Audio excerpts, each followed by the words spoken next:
All right, so ready to dive into some cruise news this week. Always ready for a deep dive. Perfect. So, we like to keep our fingers on the pulse of what's happening in the world of cruising. And we actually pull from a great resource called Travel Box Cruise News for a lot of our information. It's a fantastic resource, very comprehensive. It is, yeah. It's a Yeah, really good one. And this week we're actually looking at the December 20th edition. So if you want even more cruise news, we encourage you to go check that out. definitely. Yeah. But some of the things that we're going to talk about today, there was a really shocking incident. A passenger actually died on a Royal Caribbean ship. Yes, very tragic. Yeah. And then there's, this is the time of year when we start seeing these norovirus outbreaks. There was one on a Princess Cruises ship. And then on a later note, there's going to be some really splashy renovations happening over at Norwegian Cruise Line. Looking forward to that. Yeah, absolutely. So let's start with that really shocking incident. It happened on the Royal Caribbean ship, the Navigator to the Seas. And as we said, a man died.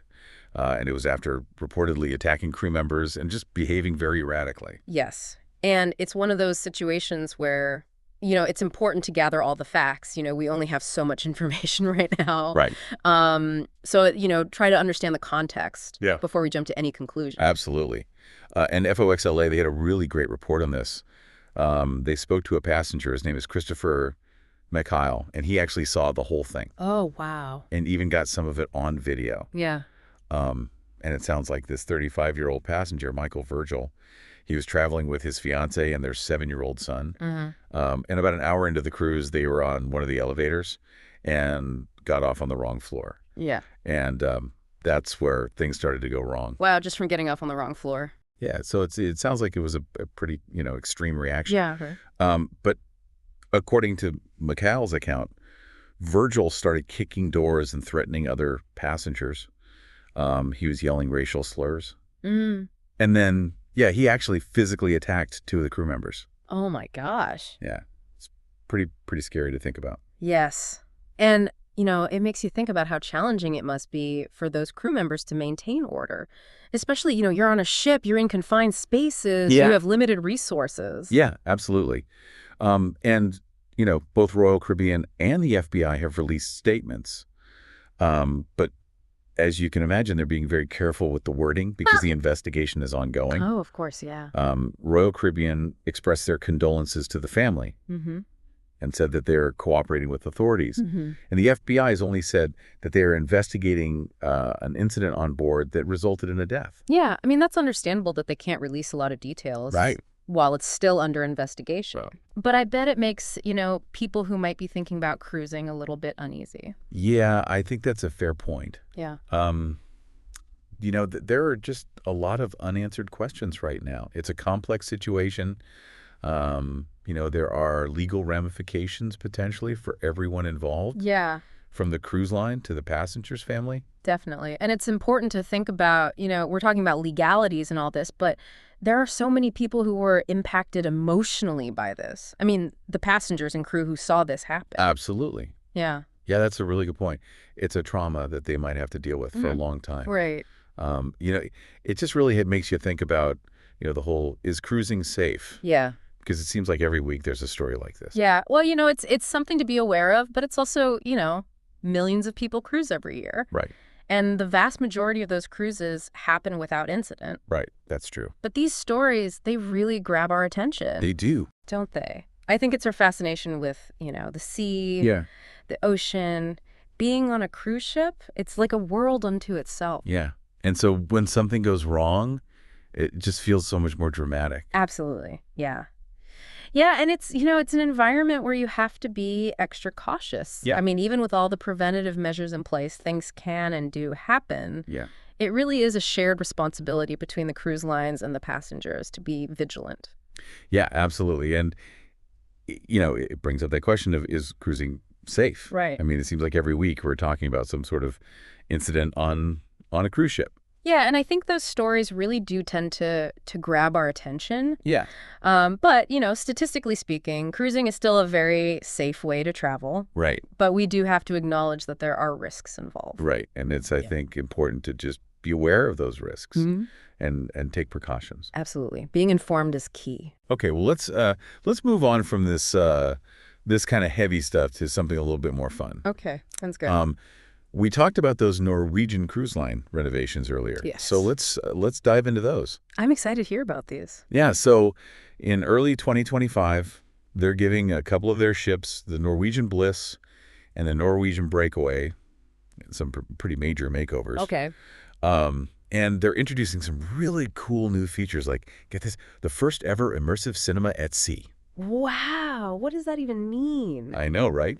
I'm really curious to see how they pull this off. Yeah, I mean, I'm picturing like something that goes way beyond your typical movie theater, you know? Yeah. Maybe with motion seats, special effects surround sound like a truly immersive experience. Right, like you're actually in the movie. Exactly. It could really revolutionize onboard entertainment. Yeah, absolutely.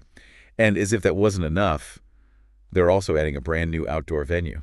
Oh, wow. It's called Horizon Park, and it's going to have lawn games, live music, and panoramic views.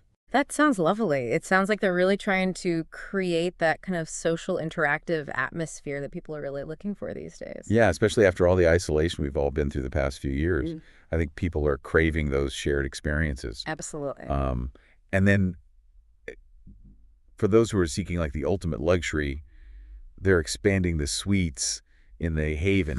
The Haven, that's the ship's exclusive enclave, right? Exactly. With the personalized service and those high-end amenities. Yeah, it's like your own private retreat within the ship. Very nice. Yeah, and Norwegian Cruise Line's president, David J. Herrera, he said they're committed to providing guests with their very own best vacation. I like that. So they're really focused on those memorable experiences. Yeah, and it's all about exceeding expectations, right? And really anticipating the needs of today's traveler. I mean, that's how you stay competitive in this industry. Absolutely. And of course, let's not forget about the food, which is a huge part of any cruise vacation. Yes, the food. Both ships are getting some exciting dining upgrades. Okay, what are they adding? So the Norwegian Bliss is going to feature Cagney's Steakhouse. Nice. They're expanding their teppanyaki restaurant, Love teppanyaki. and they're adding Palomar, which is an upscale seafood restaurant. Oh, Palomar. That's the one that debuted on Norwegian Prima, right? Yeah. I've heard great things about it. Yeah, it's gotten rave reviews so far. So they're bringing some of their successful concepts to these other ships. Smart move. Yeah, and the Norwegian Breakaway is getting a larger Cagney's Steakhouse and Palomar as well. Interesting. So they're phasing out Moderno Churrascaria and Ocean Blue. It seems like it, yeah. I guess those weren't as popular. Makes sense to replace them with concepts that people really love. Right, it's all about, constantly refining and adapting. Yeah, you got to keep things fresh. Yeah. Especially in the cruise industry, things change so quickly. Absolutely. And these renovations, they really show that Norwegian is committed to staying ahead of the curve. Yeah, I think so too. They're clearly listening to their passengers and responding to the changing demands of the market. And speaking of changing demands, you know what else is really transforming the cruise industry? Technology. Oh, yeah. Technology is everywhere these days. It is. Even on the high seas. And we're going to dive into that fascinating topic in just a moment, so stay tuned. All right, so we're back and ready to talk about technology in the cruise industry. Yeah, it's amazing how much technology has changed the cruising experience, Oh, absolutely. from start to finish. Yeah, like I remember when you used to have to check in and there were just these lines. Oh, yeah. Mountains of paperwork. And now it's all, mobile apps. Yeah. Online check-in. You can do everything from your phone. It's so convenient. It is. I mean, you can upload your travel documents, do those health questionnaires, Yeah. even pick your dining times, all from your phone. Mm-hmm. And those RFID wristbands. Oh, yeah, those are great. They act as your room key, onboard payment. And, if there's an emergency, they can track where you are. Right. It's like a little safety feature built in. Yeah. And speaking of emergencies, technology is also helping to make cruises safer. Oh, absolutely. There are advanced navigation systems, real-time weather monitoring, sophisticated communication networks. So ships are always connected to each other and to, the mainland.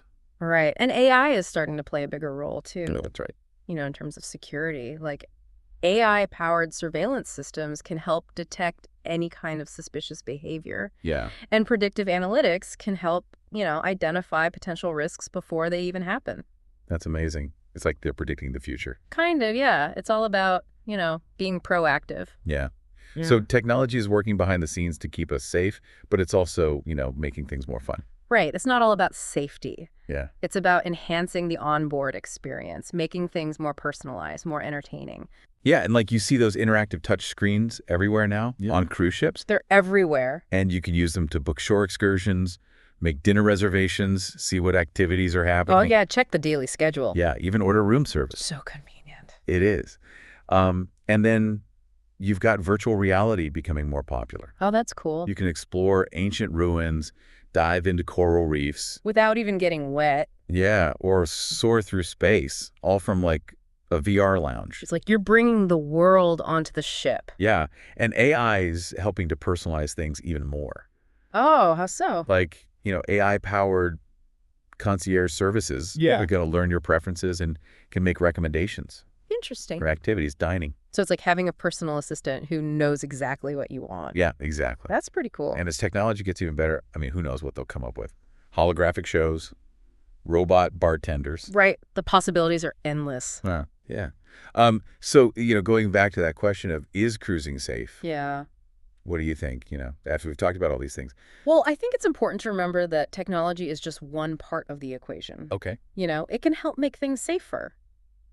But human factors are still really important. Yeah, that's a good point. Like the crew training, how the passengers behave, effective communication. Yeah, I mean, technology can be a great tool, It is. but it's not a magic bullet. Right. It can't solve everything. Right. And, with any kind of technology, there's always, those ethical questions. Of course. Yeah. Like facial recognition being used for security. Yeah. What about people's privacy? Those are important things to think about. Yeah, it's a lot to consider. So we've covered a lot of ground in this deep dive, We have. but I think it's really interesting to think about all these changes that are happening in the cruise industry. Yeah. It's a really dynamic industry. It is, and we're excited to see what the future holds. Me too. So thank you so much for joining us on this deep dive into the world of cruise news. That's been a pleasure. And as always, for all the latest updates, be sure to check out Travel Box Cruise News. Until next time, happy cruising. Happy cruising.